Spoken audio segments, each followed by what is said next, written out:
ও মোটা তুমি এত সাইকেলে ছুটছো কেন? আর বলো না, আমার মায়ের মাথায় রক্তচাপ উঠে গেছে, তাই ডাক্তার ডাকতে চললু। তোর মায়ের আবার কি হলো রে? আর বলো না কাকু, কয়দিন আগে মহানায়কের অ্যাওয়ার্ড দিল না। তাতে কি হয়েছে? তাহলে তোর মায়ের সাথে কি সম্পর্ক? হ্যাঁ, কদিন আগে তো দিল, আমি জানলাম। ওইখানে তো মুশকিল, আমার মা টিভিতে দেখেছে রচনাকে অ্যাওয়ার্ড দেওয়া হচ্ছে। হ্যাঁ, তাতে কি হয়েছে? হ্যাঁ কাকু, তুমি কি জানো না আমার মায়ের নাম রচনা? আমার মা ভেবেছে তো ওই অ্যাওয়ার্ডটা আমাকেই দেবে, তাই সকাল সকাল উঠে ঘরের বাসি কাজকর্মগুলো করে নিয়েছি, ভাত রান্না করে নিয়েছি। তারপর যেই মা দেখেছি যে অ্যাওয়ার্ডটা তো রচনা ব্যানার্জিকে দিয়েছে, তারপরে মায়ের মাথা গরম, মা তো অজ্ঞান হয়ে গিয়েছে। এ শোন মোটা, শোন। কি বলো তাড়াতাড়ি বলো, আমার বুঝি তার আছে। হ্যাঁ রে, তা তো বুঝলাম। তা তুই সাইকেলটা এমনি হাঁটিয়ে নিয়ে বেড়াচ্ছি কেন? তো সাইকেলটা চেপে চালিয়ে নিয়ে যা।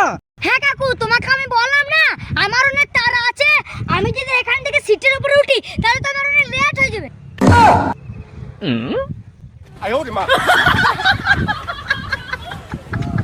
চোখে জল গড়িয়ে গেল কপাল দিয়ে গো। হ্যাঁ মোটা, কি গো? চোখের জল আবার কপাল দিয়ে গড়ায়? চোখের জল তো গাল দিয়ে গড়ায়। আগে পুরো কথাটা শুনো। কি বলো? ঠ্যাংটা তো বাঁধা ছিল আমরা গাছের ডালে, উল্টো হয়ে কানছিলাম কপাল দিয়ে বাদ দিয়ে, কপাল দিয়ে গড়িয়া গেল নুয়ের জলে। তাই বলছি যে কপাল দিয়ে গড়িয়া গেল চোখের জল, আমরা গাছে বাঁধা ছিল আমার ঠ্যাং।